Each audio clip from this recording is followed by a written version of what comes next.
A couple of days ago, one of Australia's biggest telecommunications companies had a major outage. It's the same company that had a pretty significant data breach just a few months ago, and it affected millions of Aussies. The recent outage with over 10 million users saw business and private users have no communications, no connection to the internet whatsoever. Small businesses, many of them lost a lot of money.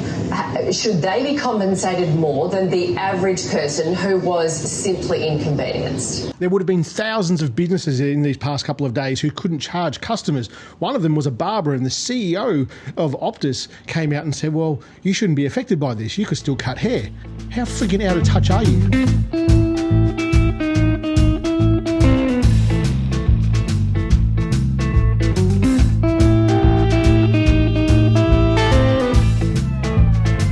All these muppets around the place in their crystal palaces talk about how we can become a cashless society. What has been proven in the last few days, that's just not possible. Imagine a time when cash is no longer accepted at your local shops. Well, it turns out that's already a reality for many, with a growing number of businesses only accepting card payments. Luckily for us in regional Australia, we don't really have much of a choice but to go with Telstra, the largest carrier in Australia. They have reasonably good coverage, but it's not as good as even they think. When I look here on Telstra's coverage map and I look at my address here, it says there I've got 4G.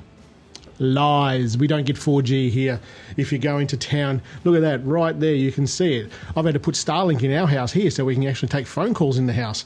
This map is wrong. When we go to 3G, it says that we've got coverage between this town called Kerrang and this other town called Kahuna, where we are here. And there isn't a single person that lives between these two towns or transitions between these two towns that doesn't know there is a massive black spot, massive, not this little tiny one, between these two places.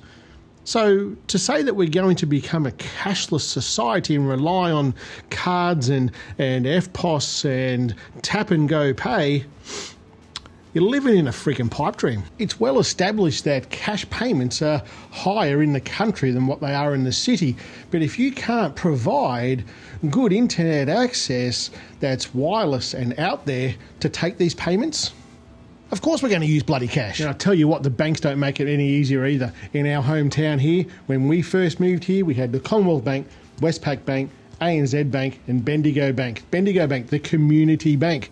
What a load of crap that is. They're no community bank. They closed the doors on here 2-3 years ago. In fact, the only bank that's left in our hometown here is the National Australia Bank, and who knows how long they're here for. Another sign has gone up. They're taking the bank away. I don't understand it. That's disgusting that they should close this bank. We have all those events that we go to as part of our business, and all of those we use the square readers.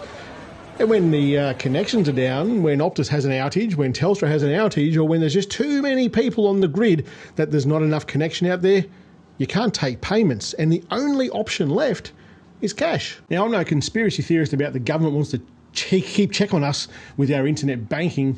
Oh, God, if you just watch what the government does in day-to-day, they're so freaking incompetent. You think they can organise watching what you're doing? I don't think that. But I do think that businesses, especially in regional Australia, you need cash. It's as simple as that. You think you're going to have the internet crashing down here, having outages over there, having banks leaving the area. You think that people are not going to need cash?